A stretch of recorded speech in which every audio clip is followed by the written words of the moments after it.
వాళ్ళకి కల్మషం అనేది ఉండదు, మోసం తెలియదు, అబద్ధం ఆడరు, వాళ్ళున్న చోట శాంతి ఉంటుంది, వాళ్ళని చూస్తే మనశ్శాంతి కలుగుతుంది, సంతోషంగా ఆనందంగా ఉండడానికి మనకు.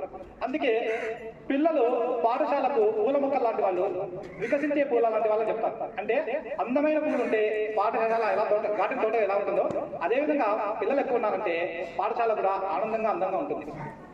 స్వాతంత్ర ఉద్యమంలో పాల్గొని అనేక సార్లు జైలుకు వెళ్లడం జరిగింది. 9 సార్లు ఖైదు చేయబడ్డారు. నైనితాల్ సెంట్రల్ జైల్లో వారు ఎక్కువ సార్లు గడపడం జరిగింది. అయినప్పటికీ కూడా వారు జైలుని పవిత్ర యాత్రాస్థలంగా భావించారు. అక్కడ ఉండి ఎన్నో పుస్తకాలు చదివేవారు, మరెన్నో పుస్తకాలు రాసేవారు కూడా. ఎక్కువగా ఇందిరాగాంధీ గారి చదువు పట్ల ప్రత్యేక శ్రద్ధ కనబరిచారు. జైలు నుండి చాలా ఉత్తరాలు రాశారు.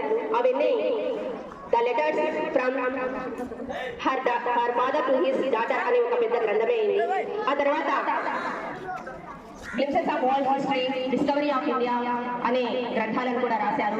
1945లో రాసినటువంటి డిస్కవరీ ఆఫ్ ఇండియా దూరదర్శన్లో, ఆ తర్వాత కోర్స్ అనే పేరుతో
మనసున్నది చిన్నగా పోతుంటావో చూడక పోతుంటావో ఇంట్లో చిన్న దాన్ని నేను చిత్రాల నాన్నతో చిన్నలు చూపిస్తావో చాడే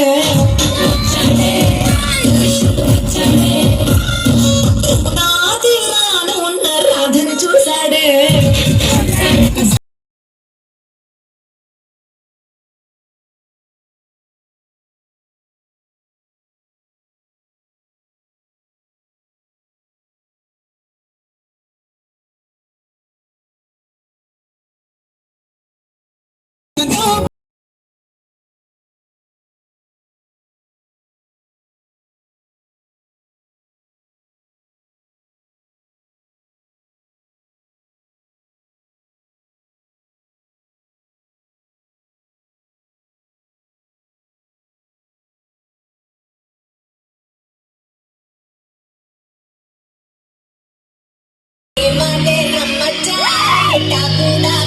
Cha cha cha cha cha cha cha cha